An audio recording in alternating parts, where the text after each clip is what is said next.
हाल ही के दिनों में प्रशासन को उनकी कमियां और अपर्याप्त कार्यों के लिए आलोचना करना बहुत आम हो गया है।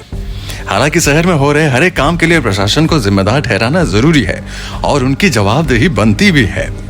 सार्वजनिक संपत्ति को नुकसान पहुंचाने वाले असामाजिक व्यक्तियों के काम पर बात करना भी उतना ही जरूरी है। इसका एक प्रमुख उदाहरण आपको देते हैं। न्यूली रेनोवेटेड डीएवी पॉन्ड, जिसको नाम दिया गया है बसंती सरोवर। डीएवी तालाब में हाल ही की घटना है जहां इन असामाजिक तत्वों ने न केवल इस जगह को नुकसान पहुंचाया है बल्कि इसके कुछ बुनियादी ढांचे को भी चुरा लिया। अब जरा सोचिए, हाल ही में बना है बसंती सरोवर, जो कि एक शानदार रिनोवेशन के बाद काफी खूबसूरत लग रहा है। पर जब आप अंदर जाएंगे आपको महसूस होगा कि शायद ये काम सबको पसंद नहीं आया, खास करके उन लोगों को जिनको शहर में आमतौर पर रोशनी और खूबसूरती से काफी ज्यादा दिक्कत है। सिर्फ खूबसूरती के लिए लगाए गए लाइट्स नहीं बल्कि बाहरी दीवार को भी नुकसान पहुंचाया। अब इस तरह की घटनाएं सवाल उठाती है कि क्या हम वास्तव में एक स्मार्ट सिटी की विजन को कैसे पा सकते हैं। एक स्मार्ट सिटी ये केवल एडवांस टेक्नोलॉजी या फिर इंफ्रास्ट्रक्चर के ढांचे के बारे में नहीं है। ये हमारे लोग, उनकी जिम्मेदारी और सोशल कोहेजन जो हम कहते हैं, ये उनकी भावनाओं को बढ़ावा देने के बारे में भी है।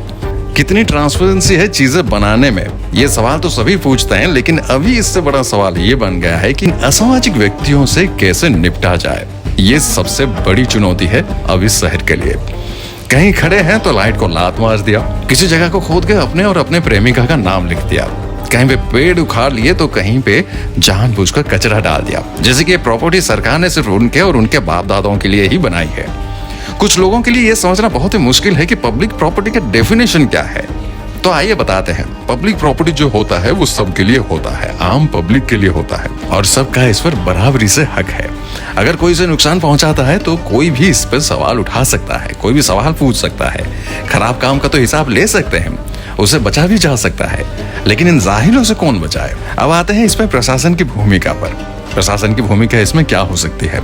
सब चाहते हैं कि शहर डेवलप हो, अब प्रशासन कर रही है, तो चुनौतियां ऐसी है। बनाना जितना मुश्किल नहीं है, मेंटेनेंस जितना कठिन नहीं है, उससे ज्यादा कठिन है ऐसे लोगों से छुटकारा पाना। जिम्मेदारी न केवल उन लोगों की है जिन्होंने इस तरह की क्षति की है, बल्कि प्रशासन को भी इस तरह की घटनाओं के खिलाफ जल्द और कड़ी कार्रवाई करनी चाहिए, ये हमारा मानना है। प्रशासन के लिए इस घटना को पूरी तरह से जांच करना, जिम्मेदार दोषियों की पहचान करना बेहद जरूरी बन चुका है। सिर्फ इतना ही नहीं, लोगों का मानना यह भी है कि दोषियों को पकड़ा जाए और उन्हीं से सारे नुकसान किए गए चीजों का भुगतान भी किया जाए।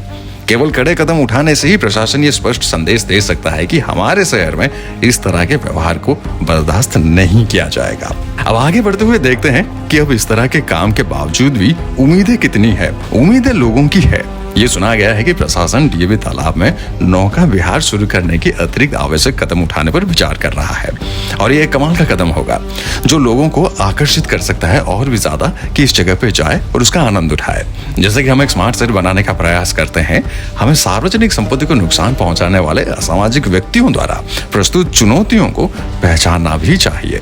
ऐसे व्यवहार न केवल हमें एक शहर के तौर पे आगे बढ़ने में बाधा डालता है, बल्कि हमारे समाज के भीतर समुदाय का विश्वास और भावनाओं को भी मिटा देता है। अब राउरकेला के प्रशासन को इस पुनर्निर्मित डीएवी तालाब को नुकसान के लिए जिम्मेदार लोगों के खिलाफ सख्त और निर्णायक कार्रवाई करनी चाहिए, यह सबका मानना है। और इसके साथ ही ये भी सुनना काफी उत्साहजनक है कि प्रशासन आगे सुधार की खोज कर रहा है, जैसे कि नौका विहार हो गया और अतिरिक्त सुविधाएं शुरू करना। और ये कदम कहीं ना कहीं पे राउरकेला के लोगों की सक्रिय भागीदारी के साथ ही हो सकता है।